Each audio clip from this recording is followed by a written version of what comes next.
मुजफ्फरपुर के जैतपुर थाना क्षेत्र के विशंभरपुर चवर में मिले अज्ञात शव के मामले का पुलिस ने सफल उद्भेदन कर लिया है।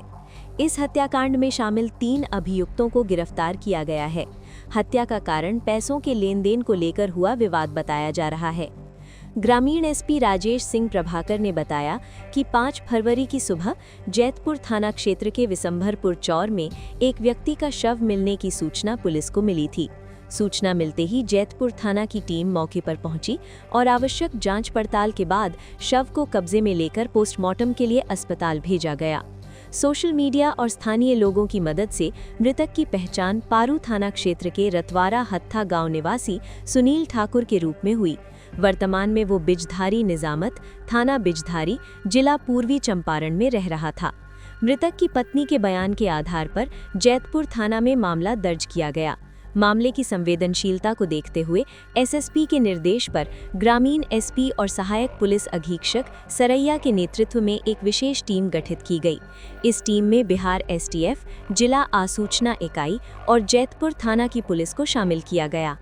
गठित टीम ने त्वरित कार्रवाई करते हुए हत्या में संलिप्त 3 अभियुक्तों को गिरफ्तार किया, जिनकी पहचान करजा थाना क्षेत्र के संतोष कुमार, विजय कुमार उर्फ विजय कुशवाहा और सुधीर कुमार उर्फ सुधीर पासवान के रूप में हुई है।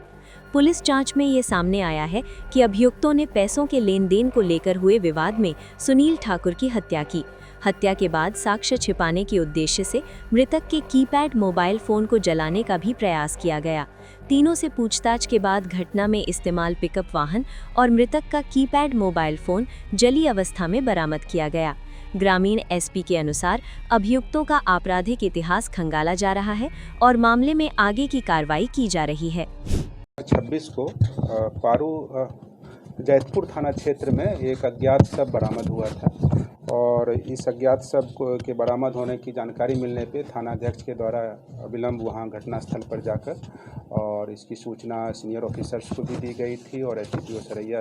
भी वहां विजिट किए थे और घटना का अवलोकन कर घटनास्थल का अवलोकन कर उसका इंक्वेस्ट कराते हुए पोस्टमार्टम के लिए डेड बॉडी को भेजा गया था और इस संबंध में जैतपुर थाना कांड संख्या 24/26 दर्ज किया गया था। इस घटना के इंफॉर्मेशन मिलने के बाद एफएसएल की टीम को भी विजिट कराया गया था घटनास्थल पर और अज्ञात डेड बॉडी की पहचान भी काफ़ी एक चैलेंज था, तो उस अज्ञात डेड बॉडी की पहचान की गई थी और वो पहचान सोशल मीडिया और स्थानीय लोगों के सहयोग से कराया गया था और उस अज्ञात डेड बॉडी का नाम जो मृतक का नाम था वो सुनील ठाकुर था,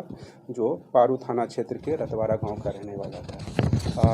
इस घटना में घटना से संलिप्त अज्ञात अपराध कर्मियों को चिन्हित करना एक चैलेंज था और कांड की संवेदनशीलता को देखते हुए सीनियर एसपी सर मुजफ्फरपुर के द्वारा एक टीम गठित की गई थी एसपी सरैया के नेतृत्व में और इनके नेतृत्व में कांड का उद्भेदन हेतु सभी मानवीय और तकनीकी पहलुओं पर गहनतापूर्वक अनुसंधान किया गया और कांड का शीघ्र उद्भेदन किया गया है, जिसमें ये पाया गया कि ये मृतक एक कुछ जो अज्ञात अपराध कर्मी हैं इसमें चिन्हित हुए हैं और उसी अज्ञात अपराध कर्मी में एक अभियुक्त जो है उसके दुकान पर ये काम करता था, कारपेंटर का काम करता था मृतक और पैसे के लेन देन को विवाद को लेकर के ये घटना घटी है और जो घटना में संलिप्त अपराध कर्मी हैं उसमें से 3 अभियुक्तों की गिरफ्तारी की गई है और साथ ही इससे संबंधित ठोस साक्ष्य संकलन किया गया है। मृतक का मोबाइल का भी अवशेष जिसे कि अभियुक्तों के द्वारा जला दिया गया था उसे भी बरामद किया गया है और भी एफएसएल के द्वारा घटनास्थल जहां भी घटना किया गया है इसको अंजाम दिया गया है, इसके दुकान पर उसकी हत्या की गई थी वहाँ से भी साक्ष्य इकट्ठा किया गया है, तो अच्छा खासा ठोस साक्ष्य संकलन किया गया है और इसमें हम लोग एफएसएल रिपोर्ट लेने के बाद इनके कन्विक्शन हेतु इस पर डिटेल करा के आवश्यक कार्रवाई करेंगे। इसमें मारपीट किया गया है, तो मारपीट करने के क्रम में क्योंकि ये लोग आपस में विवाद हुआ था और विवाद के क्रम में ही आपस में लड़ाई झगड़ा हुआ है, तो उस कारण से ये हत्या हुई है और इस संबंध में वहाँ से भी साक्ष्य मिले हैं जिसे इकट्ठा किया गया। हाँ, सबको ये पैसे के लेन देन, ये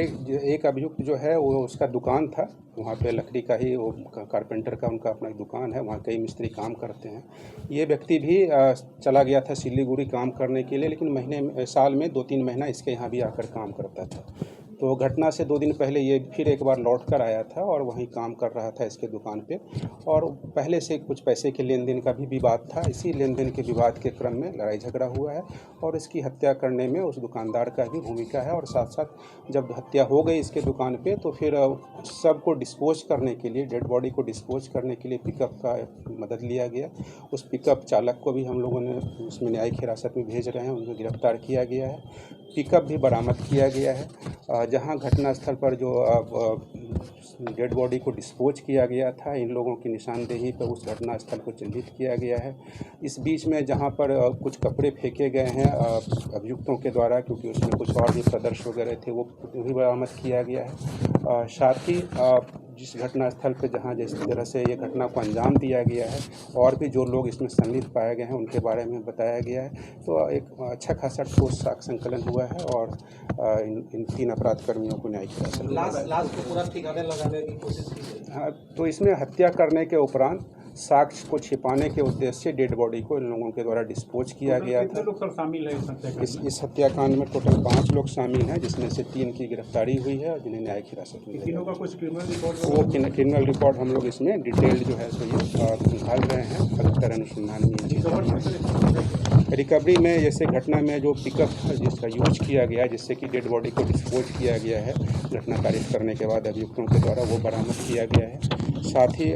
जो जले हुई अवस्था में मृतक का कीपैड मोबाइल फ़ोन का जो डिस्प्ले वगैरह है वो बरामद हुआ है, उसे जब्त किया गया है। उसका भी जो है सो फिर हम लोग FSL से डिटेल्ड रिपोर्ट लेंगे।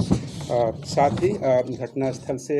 जहाँ पर घटना कारित की गई, जहाँ डेड बॉडी को डिस्पोज किया गया, हर जगह से FSL की टीम के द्वारा, विशेषज्ञों के द्वारा विजिट करके वहाँ से साक्ष्य इकट्ठा किया गया है और उनका रिपोर्ट प्राप्त किया जाएगा और आगे की कार्रवाई की जाएगी।